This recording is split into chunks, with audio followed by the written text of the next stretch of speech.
N'ayant pas été assorti d'un mandat de dépôt à l'audience, rien n'empêche au plan judiciaire le footballeur de jouer son prochain match mercredi en Ligue des Champions sur la pelouse donc du club bulgare de Ludo Goretz.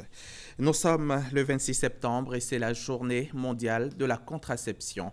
Décrétée en 2007 par les Nations Unies, elle a pour but essentiel la réduction du nombre de grossesses non désirées dans le monde. Chaque année se déroulerait 80 millions de grossesses non désirées, dont un quart se terminerait par des avortements de fortune dans des conditions d'hygiène et de sécurité précaires, entraînant ainsi pas loin de 70 000 décès. En Côte d'Ivoire, la contraception a permis d'éviter 350 000 grossesses non désirées et 1800 décès. Un bras anesthésié, 2 petites capsules insérées sous la peau et pas de grossesse pendant 5 ans. C'est le choix de cette dame, mère de 3 enfants. Si tu as un nouveau-né dans ta main comme ça, tu ne peux rien faire. Mais si tu n'as pas d'enfant, là, tu peux faire tes activités à n'importe quel moment que tu veux. Comme cette dame, ce sont 21% des femmes de la commune de Marcory en âge de procréer qui sont sous contraception et suivies régulièrement par le service de planification familiale de l'hôpital général. Aujourd'hui, près de 18 femmes sur 100 utilisent la contraception en Côte d'Ivoire, contre environ 60 sur 100 au Kenya. Ça permet d'espacer les naissances. Il ne faudrait pas qu'il y ait des enfants trop rapprochés, ça fatigue la maman. Il y a 4 ans entre mes enfants. La contraception, c'est une méthode pour permettre aux femmes de décider de ne pas faire des enfants pendant une période. Nous avons la méthode naturelle, les pilules, les dispositifs intra-utérins, les injections et puis les implants. Il faut rechercher les facteurs de risque chez elles avant de lui proposer une méthode. Malgré le bien-être que les méthodes contraceptives peuvent apporter aux femmes qui ont déjà procréé et à celles qui n'ont pas encore procréé, notamment les jeunes filles, des appréhensions existent quant à leur utilisation. Ça m'intéresse même pas, les pilules. Parce que si tu suis ton cycle normal, il n'y a pas de problème. Il y a des soeurs qui ont pris, quand elles prennent les pilules, elles saignent plus. Du côté des religieux, les avis sont aussi contrastés. À un moment donné, nous allons arriver au objectif final, 0 enfant. On ne nous dit pas les conséquences de ces contraceptions. Où aujourd'hui, toutes ces formes de cancer qui surgissent, toutes ces formes de personnes qui sont obèses ou qui développent certaines pathologies. L'islam permet aux musulmans d'user des moyens qui peuvent lui permettre d'espacer la naissance. Et si ces moyens-là, ces méthodes-là sont conformes à la santé de la femme et ne sont pas nuisibles aussi à l'enfant, il n'y a pas de problème. Une situation qui amène de nombreuses femmes à se cacher de leur conjoint pour pratiquer la contraception. Entre moi et puis mon mari, que c'est pas trop ça. Que c'est mon 5e enfant qu'elle a. Que je lui ai parlé de ça, mais qu'il n'a pas voulu. J'ai pris mon argent pour venir me planifier. La plupart du temps, les hommes ne sont pas d'accord pour que leurs partenaires prennent des contraceptions. Mais quand elles viennent, on les rassure. Elles disent que soit leur mari cache la carte pour ne pas qu'elles puissent venir, ou bien, leur mari n'est pas content, veut juste les menaces. Face aux différentes inquiétudes que suscite l'utilisation de la contraception, les spécialistes se veulent rassurants. Elle a fait son enfant, elle est revenue, elle a repris la même injection. Ça n'agit pas sur l'allaitement. Si l'enfant est malade, c'est que vraiment c'est une maladie naturelle. Si une femme se trouve sous contraception, qu'elle ne sait pas, qu'elle utilise des produits éclaircissants, c'est pareil qu'une femme qui est sous implant, qui prend de manière inopinée, sans faire exprès, des hormones d'oestrogène naturelles par des plantes, par la thérapie traditionnelle, pourrait saigner. La Côte d'Ivoire se caractérise par une croissance très rapide de sa population, avec un taux de croissance démographique de 2,8% par an, un indice de fécondité de 5 enfants par femme et un niveau de mortalité maternelle élevé avec 614 décès pour 100 000 naissances. Cette planification familiale est une stratégie qui permet d'améliorer les indicateurs de développement, permet de réduire la mortalité maternelle, la mortalité infanto-juvénile, de permettre de mieux faire la scolarisation au niveau des ménages et au niveau des populations. Chaque année dans le monde, l'OMS enregistre 80 millions de grossesses non désirées, dont le cas se termine par des avortements avec 70 000 décès. En Côte d'Ivoire, pour l'année scolaire 2015-2016, le ministère de l'Éducation nationale a relevé plus de 500 cas de grossesse chez les écoliers et 4 250 cas au secondaire général en dépit des actions menées pour la pratique de la contraception.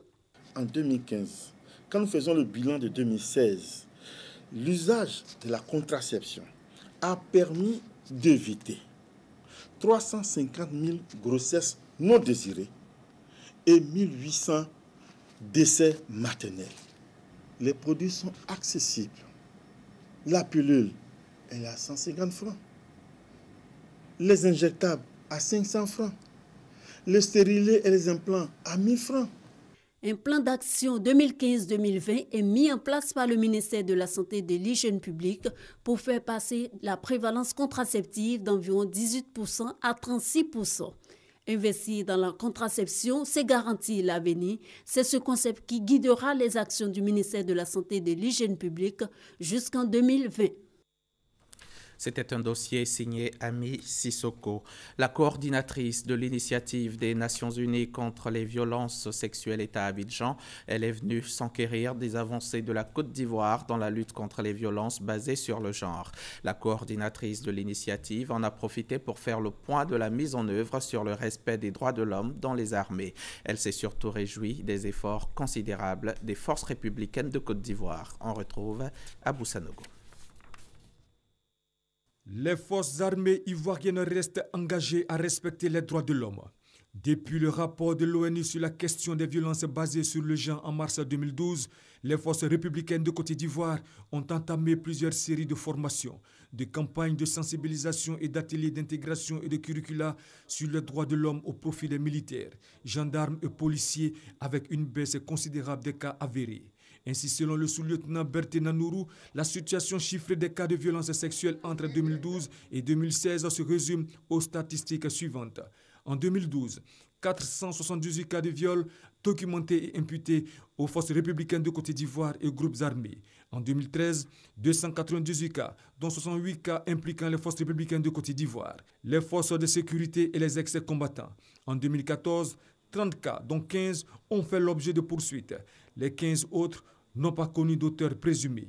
En 2015, 3 cas condamnés par la justice. En 2016, une seule tentative de viol en cours de condamnation. La coordonnatrice de l'initiative des Nations Unies contre les violences sexuelles s'est par ailleurs félicitée des progrès importants réalisés par les forces républicaines de Côte d'Ivoire au cours de ces derniers mois. Toutefois, des difficultés restent liées à la lutte contre les violences sexuelles. Elles se résument en des recommandations que l'état-major général des forces républicaines de Côte d'Ivoire a soumises à la coordonnatrice onusienne, notamment la mise en œuvre effective du plan de travail triannuel 2016, 2017 et 2018 élaboré par le Comité national de lutte contre les violences sexuelles et l'intégration de l'enseignement des violences sexuelles dans les curricula de formation.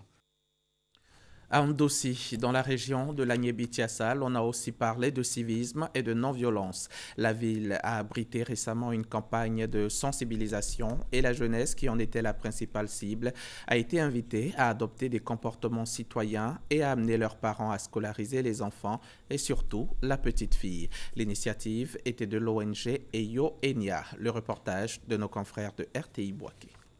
Selon les résultats du 4e recensement général de la population et de l'habitat, RGPH 2014, la population ivoirienne est de 23 millions d'habitants, dont 77,7% âgés de 0 à 35 ans. Donc une population majoritairement jeune. Cette jeunesse est souvent confrontée à plusieurs maux: le manque d'instruction civique, l'oisivité, le banditisme, la drogue. Des mots qui influencent négativement le comportement des jeunes. Pour éviter l'expression de leur mécontentement par la violence, l'ONG Eyo Enya initie des campagnes de sensibilisation sur le civisme et la non-violence à l'endroit de la jeunesse de la région de l'Agnébi-Tiassa.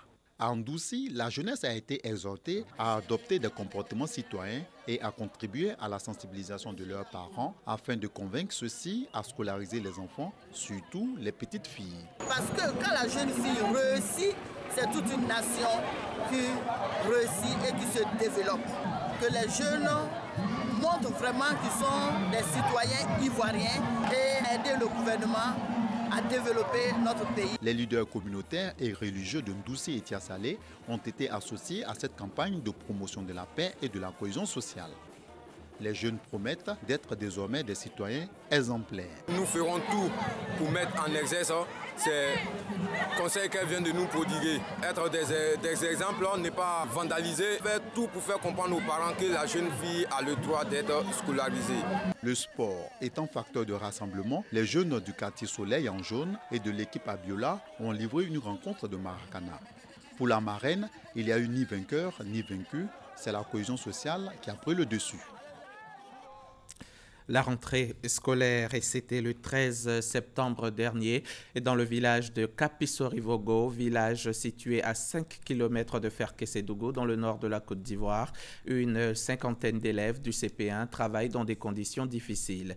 Puis, ces enfants ne seraient pas fichés dans le répertoire des élèves du ministère de l'Éducation nationale. Et ce n'est pas tout. La classe, une bâtisse construite en paille par la population, menace de s'écrouler. Pargasso reconnaît depuis Ferkessédougou. Kapisorivogo, village situé à plus de 5 km de la ville de Ferkessédougou au nord de la Côte d'Ivoire.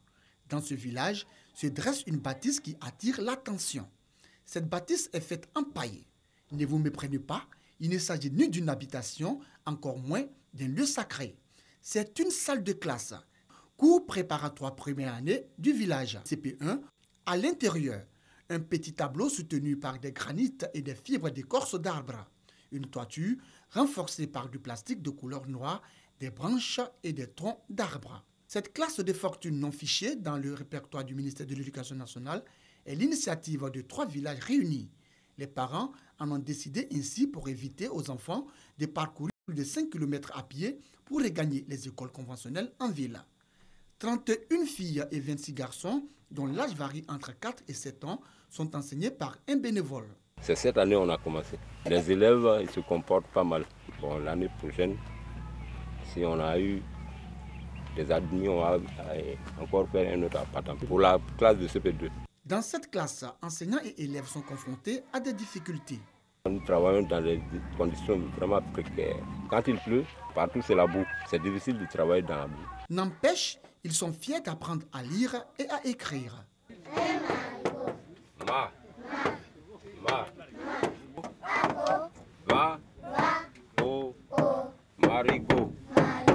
Après la lecture, ces élèves du CP1 se dirigent vers le drapeau pour le salut aux couleurs.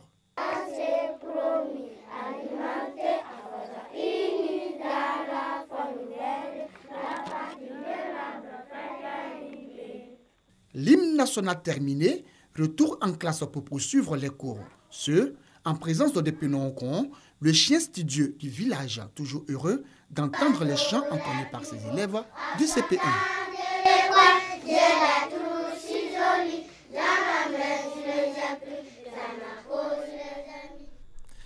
Un mot d'agriculture dans ce journal. La BAD, la Banque africaine de développement, à travers son département de l'agriculture et de l'agro-industrie, vient de lancer sa stratégie d'élimination de la pauvreté en Afrique d'ici à 2025, d'éradication de la faim et de la malnutrition sur le continent. Il s'agit aussi de faire de l'Afrique un exportateur de produits alimentaires et positionner le continent au sommet des chaînes de valeur mondiales, toujours sur la période 2016-2020. Coût de l'investissement, 12 000 milliards de francs CFA. Les précisions de Noël Niagno.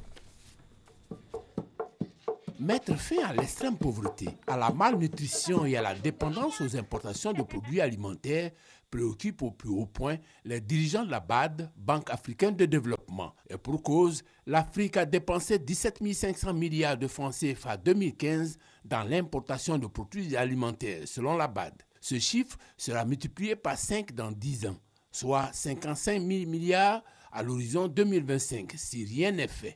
Surtout que l'Afrique s'urbanise à la vitesse grand V, pire, sa balance commerciale est de plus en plus déficitaire. Paradoxe, l'Afrique a comme avantage comparatif naturel l'agriculture. Il faut donc transformer cette agriculture Pour Sangafoua Koulibaly, ministre ivoirien de l'Agriculture et du Développement rural, la transformation de l'agriculture passe par un leadership et la référence en la matière, c'est celle de feu Félix Houphouët-Boigny. Et le témoignage est édifiant. Félix Houphouët-Boigny était en même temps le ministre de l'Agriculture. Et c'est comme ça qu'il a supporté les fondements de l'agriculture ivoirienne qui a permis de hisser notre pays au rang actuel. Voilà qui explique l'avènement de la stratégie Nourrir la planète de l'administration Akivoumi Adesina, président du groupe de la BAD. Depuis ce lundi 19 septembre, la stratégie est lancée. Son coût, 12 000 milliards de francs CFA sur 10 ans. Et ceci ne pourra se réaliser que si 3 défis sont relevés. Le premier de ces défis, c'est le changement climatique. La question, c'est de savoir comment la planète va-t-elle produire avec de moins en moins de ressources naturelles pour satisfaire les besoins alimentaires de plus en plus de personnes. Le deuxième défi, l'immigration. C'est parce que, et vous l'avez dit, qu'il n'y a pas de quoi les occuper et les fixer sur le continent. Or, il est démontré que le secteur agricole est le plus grand pourvoyeur d'emplois sur le continent. Le dernier défi, c'est celui du terrorisme. Au-delà de ces défis, il faut que les États respectent l'engagement de 2003 à Maputo, c'est-à-dire consacrer 10% des ressources publiques au secteur agricole. En Côte d'Ivoire, on est loin du compte, mais des avancées sont notables. De 2%, on est passé à un peu moins de 4%, pour être aujourd'hui à 5% du budget 2016. Venons-en à présent au lancement de la phase 2 du programme de productivité en Afrique de l'Ouest. Cette phase porte sur la gestion des connaissances de l'information et des systèmes de communication. Le projet a relevé le défi de la diffusion du matériel végétal, notamment les racines des tubercules, de la banane plantain et la transformation. Kwadio Kwame de la station régionale RTI Boaké. Le programme de productivité agricole en Afrique de l'Ouest, PPA-OWAP, entre dans sa deuxième phase axée sur l'intensification de la diffusion et l'adoption des technologies et des innovations agricoles. La stratégie du PPA-OWAP est désormais basée sur les approches de communication participative qui donnent aux agriculteurs l'accès aux connaissances et informations. Ainsi, dans le cadre de la coopération régionale, le PPA-OWAP a obtenu de la Guinée des équipements améliorés d'étuvage pour l'amélioration du riz étuvé. Maloussou, on prend pour vanner d'abord, on trie et puis on remet dans l'eau. Nos mamans lavent pour pouvoir enlever sable et puis on prépare à la vapeur pour vendre. Dans la localité de Abongwa, c'est avec les producteurs de riz que nos parents du cacao viennent prendre les crédits pour la rentrée pour leurs enfants.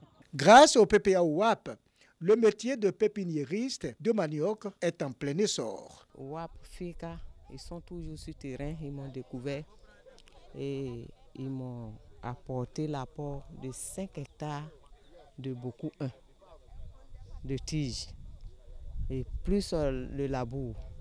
Et c'est par là que j'ai pu avoir assez de tiges et pouvoir faire ce grand champ. Le PPA-OWAP a donc un impact considérable sur la reconstruction du système sémencier ivoirien tout en relevant le défi de la diffusion des sous-secteurs des racines, tubercules et de la banane plantain à travers un partenariat public-privé.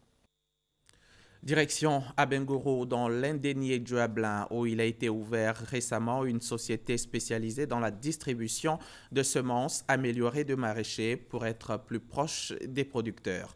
Le produit phare de ces semences étant la tomate Cobra. Honorina Nyegori, témoignage. Cette société agricole existe depuis avril 2016. Elle est spécialisée dans la distribution de semences améliorées de maraîchers avec comme produit phare la tomate Cobra. Elle s'occupe également de la vente d'intrants agricoles, de produits phytosanitaires et de matériel agricole. Sa politique d'ouverture d'agences à l'intérieur du pays a démarré avec celle d'Abengourou, la capitale de la région de l'Indénié Duablin. Une politique qui répond aux soucis des dirigeants de cette entreprise agricole commerciale de la rapprocher davantage des producteurs agricoles afin de mettre ces produits à leur portée. C'est également une occasion pour eux d'échanger sur l'opportunité que la société agricole offre à ses clients pour qu'ils deviennent de grands producteurs de maraîchers. Et ce, grâce aux semences à haut rendement qu'elle met à leur disposition. La société agricole veut aussi et surtout les rassurer sur les possibilités qu'elle offre afin de couler leur production sur le marché international grâce au concours de ses partenaires étrangers. Après Abengourou, les dirigeants de cette entreprise agricole se rendront à Sinfra, Méagui et Divo. Le salon de l'élevage de Rennes en France a refermé ses portes il y a quelques jours déjà et la Côte d'Ivoire était présente à ce rendez-vous international. Les Ivoiriens membres de l'interprofession porcine et de l'interprofession avicole se réjouissent d'une participation fructueuse. Hugues Veblé y était pour RTI. 4 jours de découverte de ce qui fait la fierté de l'élevage dans l'Hexagone et des pays présents au rendez-vous de Rennes. C'est l'opportunité offerte par le Salon international de l'élevage. Au nombre des curiosités du SPESA 2016, flâneur, taureau d'environ 1 tonne 725 kg.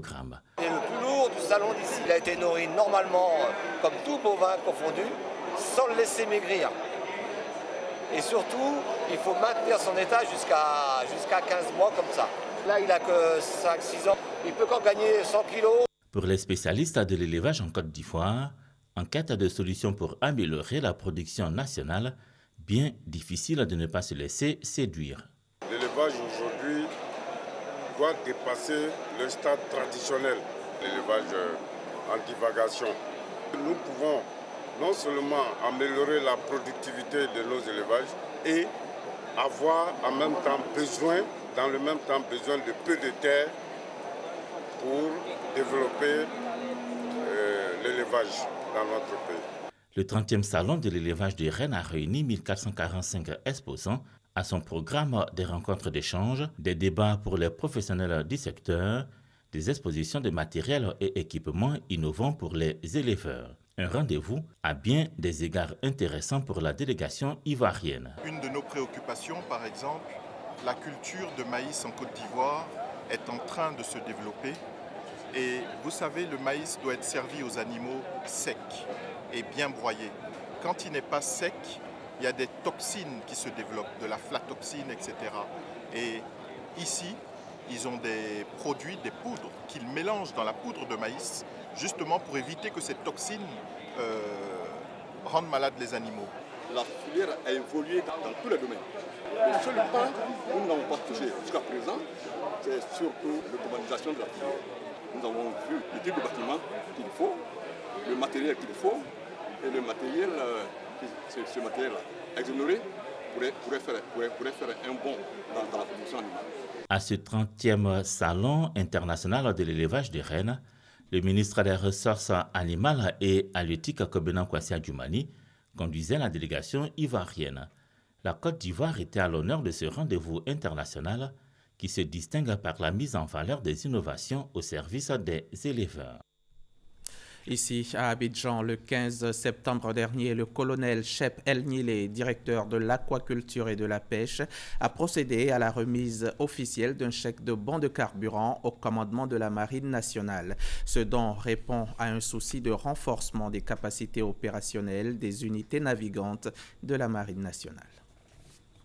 Le capitaine de vaisseau major Nguesson Célestin, commandant second de la Marine nationale, reçoit ici des mains de Chep El Nilé un chèque de bons de carburant. La valeur, 26 millions de francs CFA. Grâce à ce chèque, le directeur de l'aquaculture et la pêche entend contribuer à optimiser les patrouilles et les opérations de lutte contre la pêche illicite dans les eaux ivoiriennes. Selon lui, en l'absence de contrôle efficace, les activités frauduleuses dans les zones économiques, les pêches illicites entameront potentiellement la sécurité alimentaire, les efforts du gouvernement, occasionnant des pertes importantes de revenus pour le pays. Le capitaine de vaisseau major Nguesson Célestin a exprimé sa satisfaction pour la mise en œuvre de la plateforme de collaboration entre la Marine nationale et la direction de l'aquaculture et la pêche dans le cadre de l'action de l'État en mer. Pour lui, ce don permettra aux marins de mieux marquer leur présence dans les eaux ivoiriennes.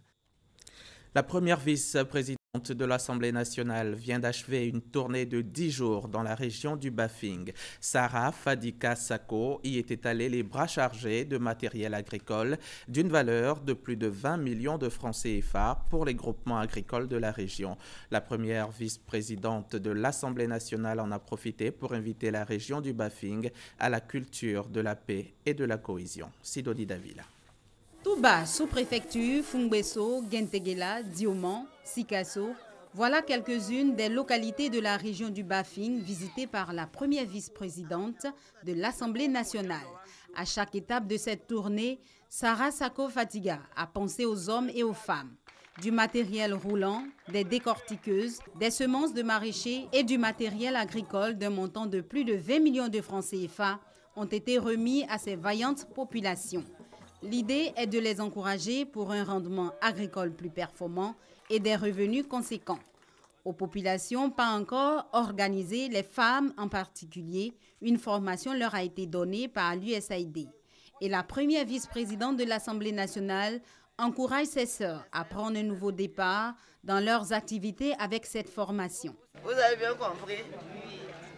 Moi maintenant, quand je vais venir à Touba, je vais faire venir une de vous pour savoir comment le programme a marché. Et je vais suivre. Si vous avez des difficultés, il faut me dire. Avec le conseil régional, on va voir ce qu'on peut faire pour vous aider. Mais mettez-vous en groupement. Une seule personne, ce n'est pas possible. Un autre sujet sur lequel Sarah Sako Fadiga s'est entretenue avec le Bafing, c'est la cohésion sociale. Elle a pris langue avec les chefs traditionnels et religieux pour inviter les populations à l'union et à la paix. Hors de nos frontières, aux États-Unis d'Amérique, le premier débat entre Hillary Clinton et Donald Trump aura lieu ce lundi soir à Hofstra University, dans la banlieue de New York. Les études annoncent une audience record avec près de 100 millions de téléspectateurs. Les échanges, eux, vont durer 90 minutes avec des séquences sur des sujets aussi divers que l'économie, la sécurité nationale ou l'Amérique de demain. Sur le campus de l'université, la journée de dimanche était consacrée aux dernières répétitions. Et aux États-Unis, justement à Houston, plusieurs personnes ont été blessées par balle ce lundi. Le tireur a été abattu par la police. Son identité ainsi que le nombre de victimes n'ont pas encore été dévoilés. Et voilà, fin de ce journal. Merci de l'avoir suivi. Je serai encore chez vous demain à 13h.